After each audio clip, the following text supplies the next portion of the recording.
everybody. Welcome to the Wine with Jimmy channel here on the world of YouTube. This is a wine educational channel designed really for those of you studying the world of wine, to help you with those studies, to give you more knowledge, more confidence, to smash your exams out of the park. Thank you for stopping by here on a series we call the Loire Valley. This is at the Level 4 Diploma on WSET Level Standard. So this is Series 7 of 7 on the Loire Valley. So maybe you've seen many of these videos by now. So Series 7 of 7, the business end of the Loire Valley on the Central Vineyards. And here on this section, we are talking about key grape varieties. And of course, really, we're talking about Sauvignon Blanc on this section because it is by far the most important variety. Now, if you have any comments or questions or concerns, you can get in touch. The best way, commenting on this video below. And whilst you're there on the world of YouTube, make sure you click like and subscribe, because every little helps and you will get those weekly updates. So yes, let's look at this world we have of the Central Vineyards on the key grape varieties. First of all, let's talk about the types of varieties that one finds here in the Central Vineyards. And you'll see that over really 3/4 of the plantations here are, of course, the very famous Sauvignon Blanc. And that comes ahead of second place Pinot Noir, little bit of Gamay, and a few others, things like Chasselas, for example, even things like Pinot Gris and Sauvignon Gris as well. So we're really here going to focus on Sauvignon Blanc because of the dominance in this area.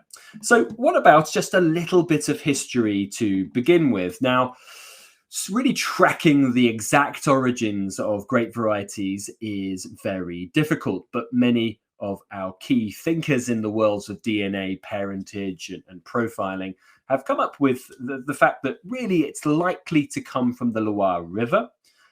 And it has parentage going back into the wild vines. We know this because we know that it's called sauvage. So Sauvignon comes from sauvage, meaning wild. But there's a bit of a twist to the story because we have some wonderful new information that came out about 30 years ago. And here we go. We know that, in fact, the parents of Sauvignon Blanc, as you can see here, hopefully on this, you'll see that Sauvignon Blanc is linked to Cabernet Sauvignon here, and another cultivar which has not been listed, but that in fact is Cabernet Franc. So Sauvignon Blanc is in fact linked to Cabernet Sauvignon and Cabernet Franc. How? Well, it is important because it's a parent of Cabernet Sauvignon. So in the wild, Sauvignon Blanc crossed with Cabernet Franc, which has been covered in a previous video on this series. And those two crossed and they produced as offspring Cabernet Sauvignon. And it's important to understand that because those three cultivars all share very similar aroma and flavor traits. Doesn't matter if they're white or red in their final style, there's a similarity that runs right through the core of them.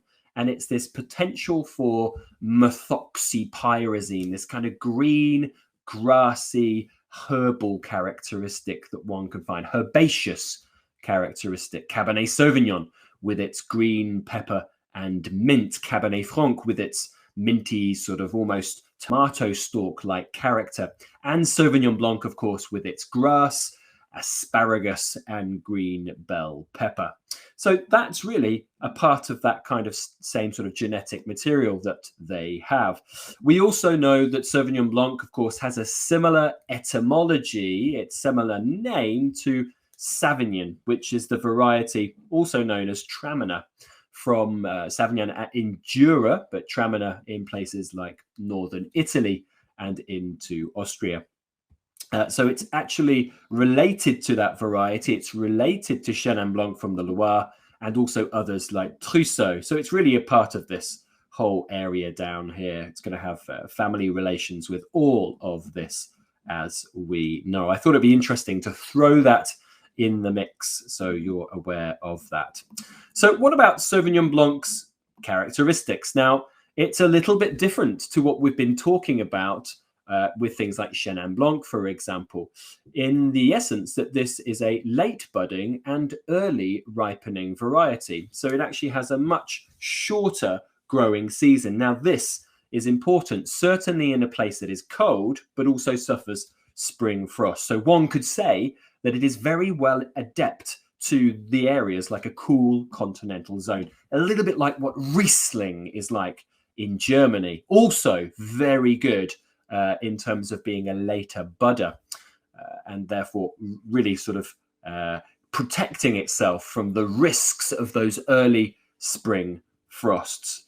So the other thing is the early ripening. Now, we mentioned that, of course, the Loire Valley on the previous video, we mentioned that 750 millimeters of rain can fall here per year on average, which is actually quite a lot. And as you get into autumn, the frequency, of course, increases. Being an early ripener, it means it can actually, it doesn't have to run the risk of going into those autumnal rains. So all round, this is quite a sexy grape variety for this kind of climatic condition in terms of the area. What other traits could we tell you? Well, it's quite a grower. It's quite vigorous in its growth. And it has the potential to be an exceptionally high yielding variety. This is why we can actually find quite affordable Sauvignon Blanc, certainly when we go to the more higher yielding zones like Touraine AOC, next door to the Central Vineyards to the west. A real way of combating that is suiting Sauvignon Blanc to poor nutrient soils to reduce the vigor. So that's, of course, all of the geology we mentioned in the last video, Cayorte, Terre Blanche, and Silex, is very suitable to get lower yields, but of course, being proactive in the vineyards in reducing yields as well. And that's through things like canopy management. The canopy, so all of your leaf foliage, has to be very carefully managed to avoid the possibility of things like shading. So freeing up the canopy, really creating good airflow through there and reducing shading, because shading means you might get more percentages of underripe fruit, which means you might actually increase the methoxypyrazine, which is the real herbaceous green pepper note, which is in fact in the Loire Valley here, something which is not often much of a positive like it would be in other parts of the New World. So very, very important amounts of canopy management in the vineyards. Number of issues. It's prone to mildew, which of course is a problem in this area due to the high levels of rainfall.